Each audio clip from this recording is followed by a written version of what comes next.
So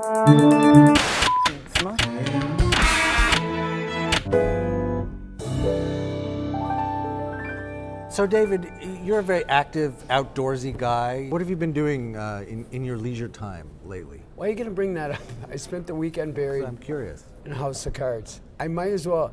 There was so much junk food gathered around me by the time I was done. Which shameful. Now, House of Cards is the Netflix series. Is it a TV original show? series. They spent what is it? They spent $100 million, hired David Fincher, and when you turn it on, you can just see gobs and gobs of money everywhere. It's very lush. But you watch it all at once. You watch the you don't have to. I just got hooked. But you can, right? It doesn't come out episodically the way that television always has. House of Cards is a lot more like a 13-hour movie that got pushed out into the marketplace. They did a big rollout with the stars. They did a big rollout with ads. It's there. You know what they want? They want awards. And you can think, well, what big deal? What's an award word? For a fledgling streaming network to enter into that business, right, and say, well, we won an Emmy with our first show out. This quality programming thing isn't that so.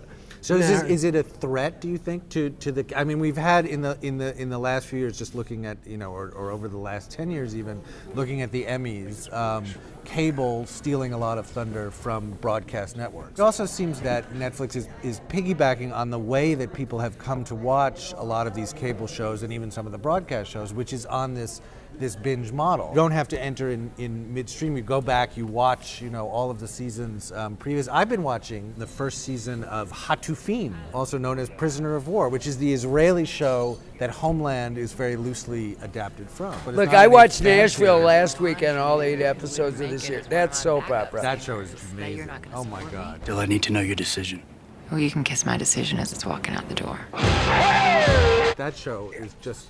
Come on. That is heaven. Connie Britton, please. Yes, Hayden Panettiere. Yeah. The thing is, we've sort of lost our critical faculties because we've been binging. Well, I think that's right. That's a very good point, because it's this experience where it's completely immersive, and you don't even know at a certain point, is this any good? I mean, some of the time I'm sitting there, with my wife and my kids, and we're like, this is ridiculous. This is stupid. This show is absurd. It's like, well, let's watch another episode, one more episode.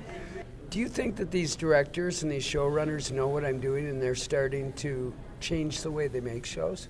The creative people are thinking more in terms of seasons than in terms of episodes. Yeah, Vince Gilliam on Breaking Bad has said, you know what, this is part of a suite and we don't have to be in a big bad hurry. Right. It all sort of started with The Sopranos when the larger arcs allowed people to pull back, got them into kind of a serial motif that had not so much cliffhangers but continuing arcs that required further investigation. And that woven together. So it's less in a way like watching a movie or like watching a TV show, and more like reading a novel. And that you can read, you have this big thing in front of you, and you can keep reading, find out what happened to Anna Karenina at the end, or you can put it aside and dole it out chapter by chapter. How do you watch TV? Come on in the comments and tell us. We're going to be honest. I don't think we're the only bingers out there. I think that a lot of people share this problem that we have. We're like the winos in the alley who roll over and see another wino and say, see, I'm not alone. Right. But what is it? I mean, do you go for the comedies? Do you go for the long arc dramas? What's the most episodes that you've ever done? I generally don't endorse binge viewing. Is that right? But, you seem to do a lot of it, though. But there's one binge I gotta endorse. People are binging the sweet spot like crazy. You go to the. There is a broader narrative here. We're putting together a story. It's true. If you can a big long story. There's teasers. There's clues. It will all come together 8 years from now in the final episode. We've scripted it out. When the secrets are revealed, when you find out the truth. You know what? It's gonna come together just like Lost did. I promise you. We've been dead the whole time. Spoiler alert!